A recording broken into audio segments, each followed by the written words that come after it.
नमस्कार। देश की तमाम फटाफट खबरों में आपका स्वागत है। खबरों के लिए आपसे निवेदन कि यदि आपने हमारे चैनल को सब्सक्राइब नहीं किया तो कृपया करके आपके अपने चैनल को सब्सक्राइब करना ना भूलें। आप सब्सक्राइब करते हैं तो हमें हिम्मत होती है सही और सच्ची खबरें आप तक पहुंचाने की। सही और सच्ची खबरें इसलिए कह रहे हैं क्योंकि आप मीडिया चैनल्स पर आप देखते हैं दिन रात आपको किस तरह की खबरें पेश की जा रही है। क्या उसमें आपकी महंगाई से संबंधित कोई खबर है? क्या आपके बच्चों के बेरोजगारी से संबंधित कोई खबर है? क्या महंगी होती शिक्षा के संबंध में कोई खबर है? यदि नहीं है तो आप उन चैनल्स को देखना शुरू करें या उन चैनल्स को देखना प्रारंभ करें जिनमें आपके लिए खबर हो। तो क्या है आज बड़ी खबर? झारखंड विधानसभा चुनाव के लिए पहले चरण की वोटिंग 13 नवंबर और दूसरे चरण की वोटिंग 20 नवंबर को होनी है। इसको लेकर सियासत गर्मा गई है। महागठबंधन और एनडीए ने लगभग सभी सीटों पर उम्मीदवार घोषित कर दिए हैं। झारखंड विधानसभा चुनाव में विरासत की सियासत के नए रंग दिखेंगे। इस चुनाव में मौजूदा मुख्यमंत्री हेमंत सोरेन से लेकर पूर्व मुख्यमंत्री बाबूलाल मरांडी और चंपई सोरेन तक अपनी किस्मत आजमा रहे हैं। इसके अलावा कई अन्य पूर्व मुख्यमंत्रियों के बेटे, बहू, पत्नी भी इस चुनाव मैदान में प्रत्याशी बनाए गए हैं। आपको परिवारवाद पर हर जगह आपको इसके बारे में कोई न कोई तंज कसते हुए देखेंगे, लेकिन हर पार्टी ने अपने में परिवारवाद को खूब शानदार तरीके से बढ़ावा दिया है। लेकिन आपको खबर इस तरह की दिखाई जाएगी कि परिवारवाद सिर्फ एक ही परिवारवाद है।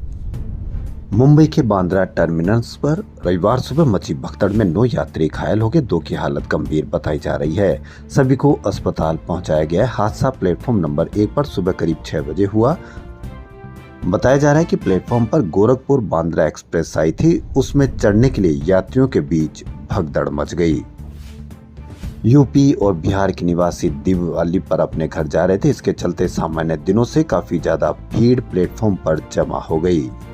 लेकिन आप ट्रेनों के बारे में कोई खबर आप नहीं देखना और नहीं आप बात करना, क्योंकि आपको तो खबर ये मालूम होनी चाहिए कि किस में क्या छुपा हुआ है। शिवसेना उद्धव गुट ने शनिवार देर रात 5 और उम्मीदवारों के नामों की घोषणा कर दी। पार्टी ने हारून खान को बसुआ, संजय भालेराव को घाटकोपर और संदीप नाइक को विले पार्ले से मैदान में उतारा है। इनमें से वर्सोवा और घाटकोपर पश्चिमी सीट पर कांग्रेस और एनसीपी ने अपना दावा पेश किया था। वहीं दहीसर सीट से शिवसेना यूबीटी नेता अभिषेक घोसालकर के पिता विनोद घोसालकर को टिकट दिया गया है। शिवसेना यूबीटी अब तक कुल 85 उम्मीदवारों का ऐलान किया है। महाविकास आघाड़ी के सीट शेयरिंग के तहत उद्धव गुट, एनसीपी, शरद गुट और कांग्रेस 85 सीटों पर लड़ेगी। वहीं पश्चिमी एशिया में जंग और तेज हो गई। इजराइल ने जवाबी कार्रवाई कर ईरान के 20 सैन्य ठिकानों पर एयर स्ट्राइक की। भारतीय समय अनुसार शनिवार तड़के लगभग 4 बजे इजरायली जेट ने ईरान के तीनों प्रांतों तेहरान, इलम और कुजाकिस्तान में बम गिराए। ईरान के 5 प्रांतों में इमरजेंसी के आदेश दिए गए। इनमें से राजधानी तेहरान शामिल है। इमरजेंसी के दौरान सरकार ने लोगों के अधिकारों में कटौती के आदेश दिए। उधर शनिवार दोपहर बाद ईरान ने अपनी एयर स्पेस को खोलकर फ्लाइट सर्विस को फिर से बहाल कर दिया है।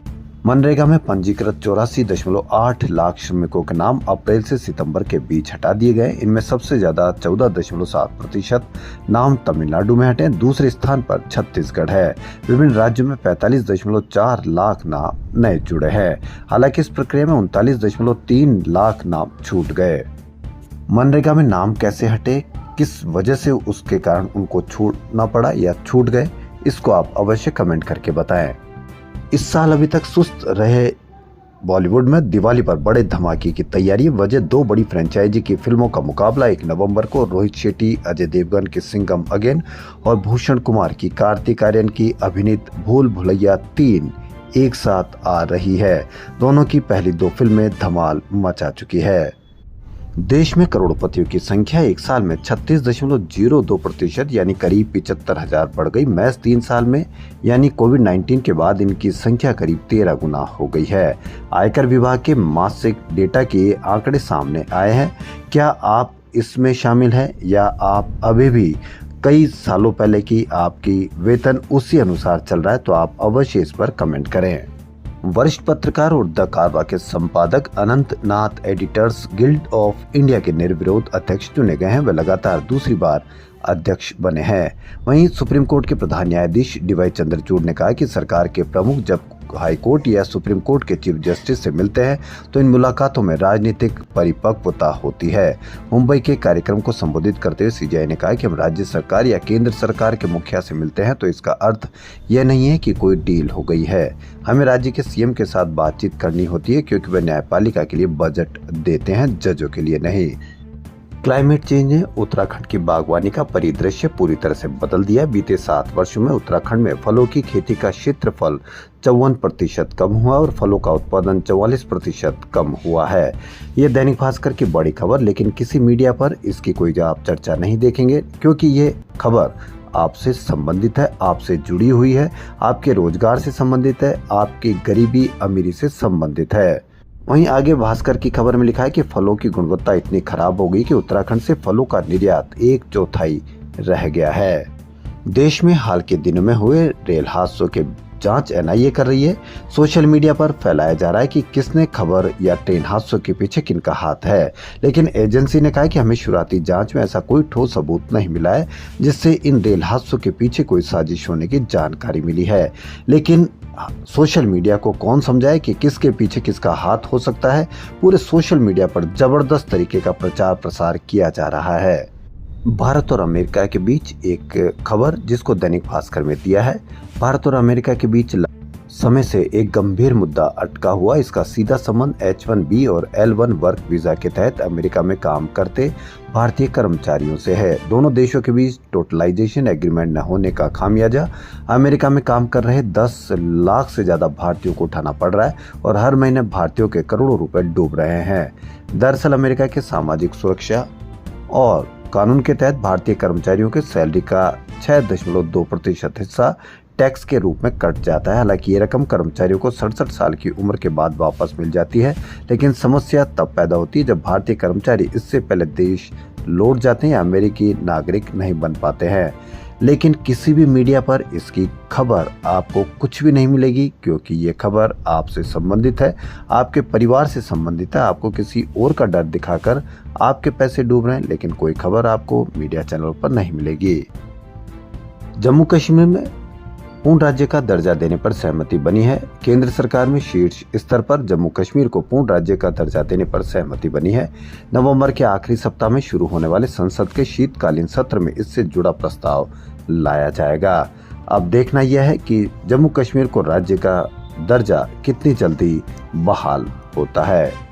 केंद्र ने दरबाव मुंह से रोक हटा लिया। अब पहले की तरह सर्दी में राजधानी जम्मू और गर्मी में श्रीनगर होगी। एलजी ने 3 साल पहले आर्थिक भार का हवाला देकर दरबार मुंह बंद कर दिया था। दरअसल इसका खर्चा केंद्र को उठाना पड़ता था, लेकिन अब वित्तीय भार राज्य पर आएगा। गैंगस्टर लॉरेंस के जेल से इंटरव्यू मामले में सरकार ने आरोपी अधिकारियों और कर्मचारियों पर बड़ा एक्शन लिया। पंजाब और हरियाणा हाईकोर्ट के निर्देश पर गठित एसआईटी ने 7 अधिकारियों और कर्मचारियों को लापरवाही में सस्पेंड कर दिया। पंजाब पुलिस का दावा था कि जयपुर में हुआ था इंटरव्यू, लेकिन लॉरेंस के पंजाब की जेल से इंटरव्यू मामले में 2 डीएसपी समेत 7 को सस्पेंड किया गया है।